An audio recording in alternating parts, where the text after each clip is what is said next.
Hello दोस्तों, कैसे हैं आप सब। आई होप आप लोग अच्छे होंगे। आज हम देखेंगे जो इससे पहले जो वीडियो अपलोडेड था यूट्यूब पर Redmi Note 8 का पार्ट 1 जो था, जिसमें उसकी पावर आईसी की वोल्टेज फ्लैक्चुएशन तक का रिपेयर हमने किया था। उसमें VDD2 की सप्लाई जो शॉर्ट थी MMCP से, जो उसकी यहाँ पे रिमूव करने के बाद इसकी शॉर्टिंग हटी हुई थी और CPU की ऑल वोल्टेज फ्लैक्चुएशन में थी, PS होल्ड आउट नहीं कर रहा था CPU। तो उस कंडीशन में हमने बोला था कि इसका पार्ट 2 हम रिपेयर करेंगे, जिसमें हम इसकी CPU को लगा के दूसरी CPU को लगा के इसका स्टेबल करेंगे वोल्टेज, और देखेंगे वोल्टेज स्टेबल होता है नहीं होता है। तो हमारे पास ये दोनों CPU आज अवेलेबल है। देखिए, इसकी पुरानी और न्यू CPU दोनों हमें यहाँ पे दिख रही है, जिसमें से एक CPU पुरानी है और एक न्यू है। जो दूसरी CPU को हम यहाँ पे लगाएंगे, वो CPU लगने के बाद इसकी वोल्टेज फ्लैक्चुएस होना स्टेबल होता है नहीं होता है वो देखेंगे, क्योंकि इसमें सभी कॉइलों पर वोल्टेज फ्लैक्चुएशन हो रहा है। अगर आपने पहले पार्ट को नहीं देखा है तो डिस्क्रिप्शन में जो लिंक है वहाँ पे जाकर आप पार्ट 1 को पहले देख लो, उसके बाद अब इस वीडियो को देखो तो आपको पूरा डेड रिपेयरिंग समझ में आएगा कि इस तरह के डेड को रिपेयर कैसे करना चाहिए। इस फ़ोन में हम पहले दूसरी CPU को अब लगाएंगे और उसके बाद हम इसे रिपेयर करेंगे। तो इसमें जो है सभी वोल्टेजेस जबकि बन रही थी पावर से, और केवल इसमें हमें CPU से PS होल्ड रिस्पॉन्स नहीं मिल रहा था। हमने जंपर करके भी देखा था तो PS होल्ड स्टेबल हो रहा था। तो चलिए इसमें न्यू CPU को हम लगाते हैं और देखते हैं स्टेबल होता है या नहीं होता है। तो आप देख सकते हो, ये इसकी पुरानी CPU है जिसमें यहाँ पे मास्किंग की हुई थी, और ये इसकी न्यू दूसरी CPU है जिसमें भी यहाँ पे भी छोटी सी मास्किंग हुई है, जबकि ये ब्लैक पेस्टेड था तो इसे क्लीन करके जो है इसमें भी चीज़ें हटा ली गई है। अब इसको हम यहाँ पे लगाने वाले हैं दूसरी CPU को। हम ये CPU का कोड भी सेम है 6125, ठीक है। और इस CPU को हम इसके जगह पे लगाएंगे और देखेंगे सारी वोल्टेज स्टेबल होती है या नहीं होती है। क्योंकि जैसा मैंने बताया था कि अगर आपका जो CPU है वो अगर डैमेज होता है तो आपकी CPU जो है फ्रीक्वेंसी लेवल पे वर्क नहीं करेगी और उसके कंडीशन में आपका PS होल्ड जो है नहीं जनरेट करेगी। तो चलिए इसको हम यहाँ पे लगा लेते हैं, और लगाने के बाद हम फिर से यहाँ पे वोल्टेज को चेक करेंगे। और वोल्टेज को हमने पार्ट 1 में चेक करके ऑलरेडी दिखाया है। अगर आपको पार्ट 1 देखना है तो डिस्क्रिप्शन में जाइए, वहाँ पे नंबर है, डिस्क्रिप्शन में जाइए, वहाँ पे लिंक है, वहाँ से लिंक क्लिक करके आप जो है वीडियो को देख सकते हैं।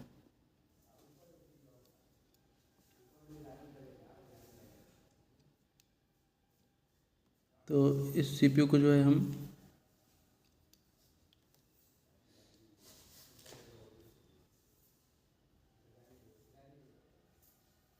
इस प्रकार से लगा लेते हैं।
तो बोर्ड को हम ठंडा कर लेते हैं। ये बोर्ड जो है लगभग ठंडा हो चुका है और इसे हम लगाकर अब चेक करेंगे कि इसमें जो वोल्टेज का वेरिएशन था वो वेरिएशन जो है रुका या अभी भी वेरिएशन हो ही रहा है।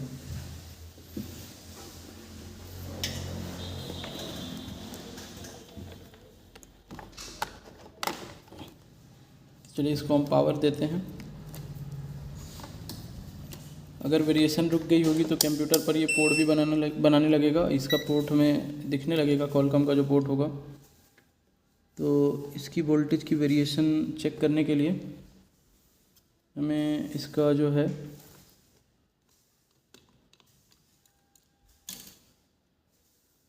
बैक साइड जो है इस तरह से हम चेक कर लेते हैं। यहाँ पे इधर में आप देखो तो 2 कैपेसिटर यहाँ से रिमूव किए गए हैं।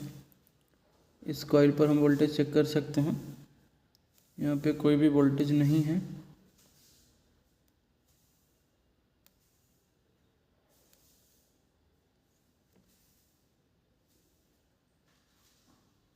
इसकी इनपुट सप्लाई आ रही है, नहीं आ रही है, इनपुट भी नहीं आ रही है। तो बैटरी को हटा लेते हैं और अब इसकी इनपुट आ रही है, नहीं आ रही है, अभी भी इसकी इनपुट नहीं आ रही है। तो पहले हमें ये देखना होगा कि इसकी वीपीएच पावर यहाँ पे नहीं आ रही है। वीपीएच पावर पहले आएगा, फिर उसके बाद हमारा जो है आउटपुट बनेगा।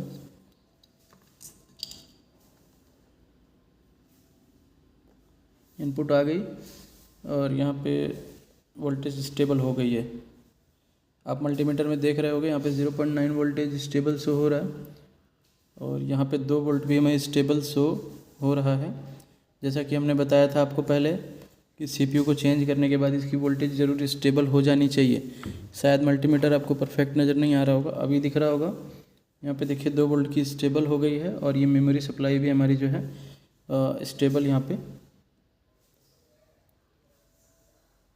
शो कर रही थी। अभी एक बार चार्जर निकाल के मुझे फिर से लगाना पड़ेगा।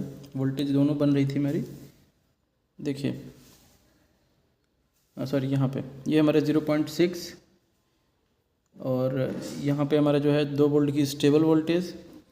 इसके जस्ट बगल में हमारी memory supply 1.1 volt VDD RAM जो है DRAM 2 सॉरी VDD 2 जिसको DRAM बोलते हैं, ये वोल्टेज भी स्टेबल है। यानी कि जो लाइन शॉर्ट थी वो वोल्टेज भी बन रही है प्रॉपर और 2 वोल्ट की LDO भी हमारी प्रॉपर बन रही है। तो यहाँ से आपको अब ये समझ में आ गया होगा कि इस कंडीशन में फ़ोन को किस तरह से रिपेयर करना चाहिए। अभी इसको हम चेक करेंगे तो ये ज़रूर पीसी पर पोर्ट बनाएगा। तो चलिए चलते हैं पीसी पर।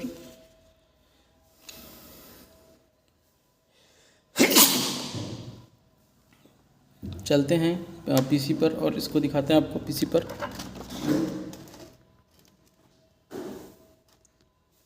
तो पीसी पर हम डिवाइस मैनेजर ओपन कर लेंगे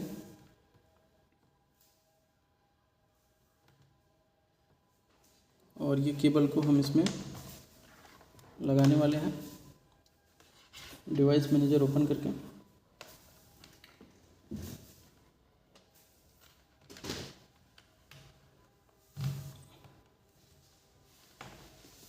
अब देख सकते हो पीसी पे आवाज़ आई है और यहाँ पे कॉम पोर्ट जो है शो कर रहा है। मैं आपको दिखा रहा हूँ, 1 मिनट।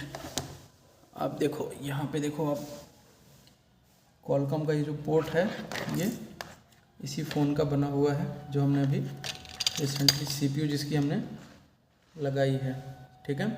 इसमें देखो EMCP नहीं है तो पोर्ट इसकी बनी हुई है। अगर हम इसको निकाल देते हैं तो ये पोर्ट जो है डिस्कनेक्ट हो जाता है। तो सिंपल सी बात है कि अगर आपको इस तरह का फ़ोन मिलता है जिसमें हमारा वोल्टेज का वेरिएशन होता है और उसे रिपेयर करना है तो आपको यही स्टेप फॉलो करनी होगी। और कुछ लोगों का कहना था कि सर पार्ट 2 भी चाहिए, तो पार्ट 2 देख लो आप बन गया है। और अगर आपको ये पार्ट 2 अच्छा लगा हो, देखिए इसमें कोई भी एक्स्ट्रा रिपेयर नहीं किया गया है, सीधी सी बात है। इसमें जो है आपका CPU ख़राब था क्योंकि इसकी जो पुरानी CPU थी उसके ऊपर में किसी बंदे ने स्क्रैच डाला है निकालते वक्त, और ये CPU निकालते लगाते वक्त मेरे ख्याल से ये थोड़ी सी CPU बर्न हो गई है, ये CPU ख़राब हो गई है। तो यहाँ पे हमने एक दूसरा CPU डाला सेम कोड का, सेम वर्जन का भी था, तो ये CPU इसमें सपोर्ट कर गया और इसकी जो है कंप्यूटर पर क्वालकॉम की पोर्ट जो है शो होने लग गई, यानी इसके अंदर में पावर मैनेजमेंट रिपेयर हो चुका है। और अब हमें इसको रिपेयर करना होगा, जैसे कि अब हमें इसकी eMMC चिप को रिपेयर करना होगा। यहाँ पे eMCP जो लगी हुई है 254 की, इसकी कंफर्टेबल eMCP लेके यहाँ पे हमें इसके इंजीनियरिंग फाइल से इसे ऑन करना पड़ेगा और इसे हम कम्प्लीटली ऑन करके दिखा सकते हैं। दूसरी चीज़ हमने यहाँ पे भी बताया था आपको कि यहाँ पे एक डायोड बर्न है। देखो अब यहाँ पे एक छोटी सी लाइट डायोड बर्न हुई है, तो इसके लाइट सेक्शन को भी हो सकता है मुझे रिपेयर करना पड़े आगे चल के। ये IC भी मुझे चेंज करनी पड़े। ये डायोड बर्न हुई है और साथ ही साथ यहाँ पे एनोड की जो जैक है LCD में, ये भी कटी हुई है।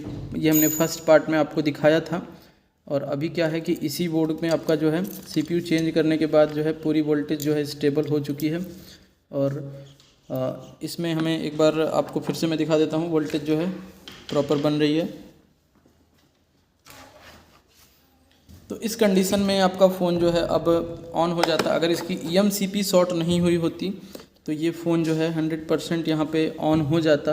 और इसकी eMCP जो है UEFI वगैरह में भी डिटेक्ट नहीं हो रही है, तो इसका मतलब है कि वो डेड हो चुका है। यहाँ पे देखो आप वोल्टेज, ये तो आपका 0.9 बन रहा है, यहाँ पे आपका 0.8 बन रहा है, यहाँ पे आपका 0.8 बन रहा है, यहाँ पे आपका 0.8 बन रहा है, यहाँ पे आपका 0.8 बन रहा है, यहाँ पे आपका 1.3 लोअर LDO बन रहा है, यहाँ पे आपका DRAM बन रहा है, यहाँ पे आपका हायर LDO बन रहा है। तो मैक्सिमम सारी वोल्टेजेस यहाँ पे हमारी जो है बनने लगी है वीरेज 1 की। और वीरेज 2 की भी वोल्टेजेस यहाँ पे आप चेक कर सकते हो। छोटे कैपेसिटरों पर देखो 1.8 बन रही है, तो 1.8 का भी हमारा इसमें होने लगा है। तो इस तरह से हमारा फ़ोन रिपेयर होता है, जिससे कि ये पावर लेवल का रिपेयरिंग हमने आपको दिखा दिया। अब बचा है इसमें केवल प्रोग्रामिंग लेवल की जो वर्क है, यानी कि इसमें eMCP को चेंज करके और उसे इंजीनियरिंग फाइल से ऑन करके मैं इसे आपको दिखाऊंगा। तो अगर आपको वीडियो अच्छा लगता है तो वीडियो को लाइक कर दें, चैनल पर नए हैं तो सब्सक्राइब कर लें, बेल आइकन प्रेस कर दें ताकि आने वाली वीडियो का नोटिफिकेशन टाइम टू टाइम मिलता रहे। अगर आप चाहते हैं मोबाइल रिपेयरिंग का कोर्स करना, आप भी चाहते हो इस तरह से मोबाइल को रिपेयर करना, समझना कि कौन सा सेक्शन कहाँ से। ये तो एक बेसिक फ़ोन था, अभी आने वाले फ़ोन जो हमारे मार्केट में है काफ़ी एडवांस लेवल के फ़ोन हैं, तो उन्हें भी समझना है तो आप जो है हमसे कांटेक्ट कर सकते हो। डिस्क्रिप्शन में दिए गए नंबर से कांटेक्ट करके आप सीट की बुकिंग, क्लास के बारे में इन्फॉर्मेशन ले सकते हो। अगर आपको इन्फॉर्मेशन क्लास के बारे में चाहिए तो आप कॉल करो, मैसेज करो, आपको रिप्लाई दिया जाएगा। Thank you.